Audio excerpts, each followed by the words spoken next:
$1.87. That was all, and 60 cents of it was in pennies.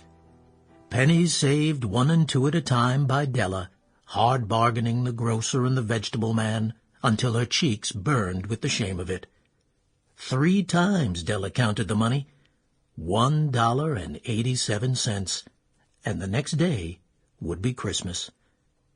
There was clearly nothing to do but flop down on the shabby little couch and howl. So Della did. While the mistress of the home is gradually subsiding from the stage of sobs to the longer stage of sniffles, let's take a look at the home. A furnished flat at $8 a week. It did not exactly beggar description, but it certainly had that word on the lookout for the vagrancy squad. In the vestibule below was a small letterbox into which no letter would fit, and an electric bell from which no mortal finger could coax a ring.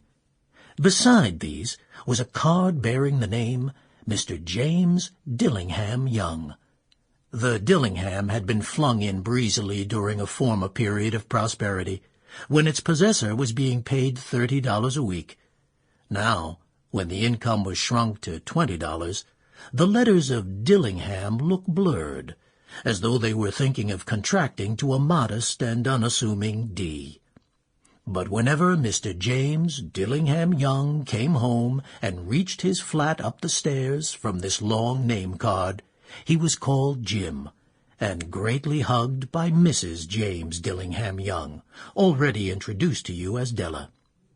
So, now Della had finished her cry and attended to her cheeks with the powder rag.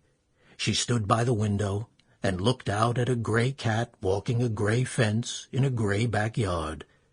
Tomorrow would be Christmas Day, and she had only $1.87 with which to buy Jim a present. Between the windows of the room there was a strip of looking-glass. Perhaps you have seen the extent of a looking-glass in an $8 flat. A very thin and very agile person may, by observing his reflection in a rapid sequence of longitudinal segments, obtain a fairly accurate conception of his looks. Della, being slender, had mastered the art. Now, suddenly she whirled from the window and stood before this looking-glass. Her eyes were shining brilliantly, but her face had drained of color. Rapidly she pulled down her hair and let it fall to its full length. Now, there were 2 possessions of the James Dillingham Youngs in which they both took a mighty pride. One was Jim's gold watch that had been his father's and his grandfather's. The other was Della's hair. Had the Queen of Sheba lived in the flat across the air shaft, Della would have let her hair hang out the window to dry some days, just to depreciate the value of all Her Majesty's jewels. Had King Solomon been the janitor, with all his treasures piled up in the basement, Jim would have pulled out his watch every time he passed, just to see him pluck at his beard from envy.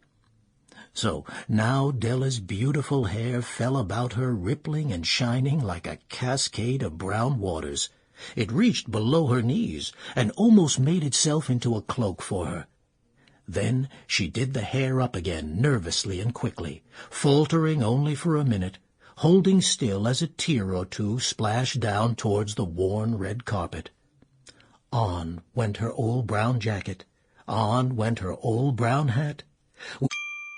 Sample complete. Ready to continue?